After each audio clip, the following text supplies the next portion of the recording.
Well, let's move from weather to review it. Review It is a time when we give our personal opinions on pop culture and much more. So, yesterday we focused in on Midwestern foods that we all enjoyed, and we're going to continue our talk about food.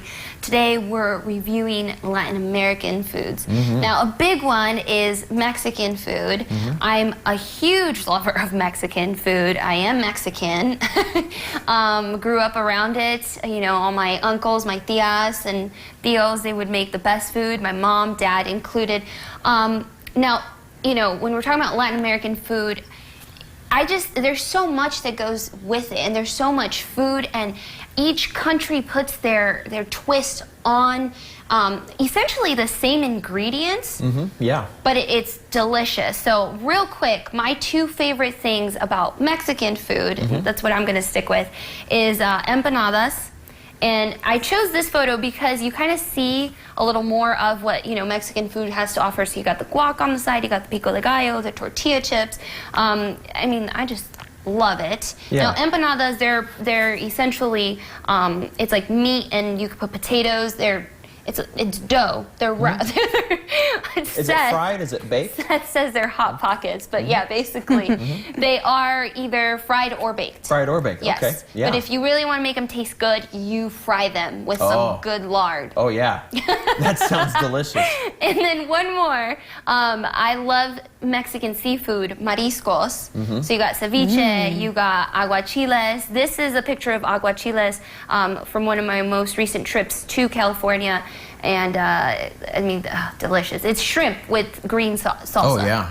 And onions and lime. Sounds delicious. Drenched in lime. Doesn't mariscos mean seafood? Yes. Yeah, that's what I thought. Absolutely. Oh, and yum. I don't mean to take over the conversation. It's just anytime I get a chance to talk about my heritage, I'm like, yes, let's do it.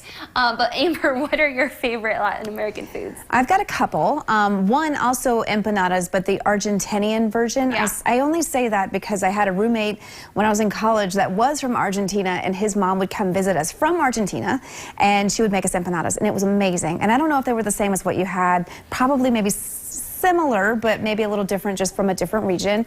My most favorite, though, is, and I hope I'm saying this right, and maybe you can help me out, Natalie, but flautas? Flautas. Flautas. Yep. My sister-in-law is from Mexico, and she brings that taste to our family. And so when I go home, I get the taste of Mexico every time, and I had a lot of Mexican food over Christmas. Yummy. And flautas, that's my favorite thing she makes. She's so good. Flautas are the rolled up taquitos. Yep. So it's rolled up, small, tiny little tortillas, and then they're fried. Yep. Yeah. Okay. Well, I'm glad that you have someone in the family, giving you that taste. It's my favorite. Michael, what is yours? I spent my high school years in New Mexico. In New Mexico, Latin food has a little different twist on it. One of the favorite things that we had down there was something called a sopapilla, S-O-P-A-P-I-L-L-A. And sopapilla is pretty much like a donut bread that has been fried, and you can stuff it with your rice and beans and all the toppings. And it's, of course, the New Mexican green chili is phenomenal. Yes. Yeah. I'll take a sopapilla, stuffed sopapilla And that any sounds day. so good. Yeah, I think we should all go eat right now. I know. All right, let's move on. All right, let's do it. Let's go, Amber. All right, well, this has been Review It. Tomorrow, we're going to be talking about Japanese food, which I have a few favorites of my own there. Hey,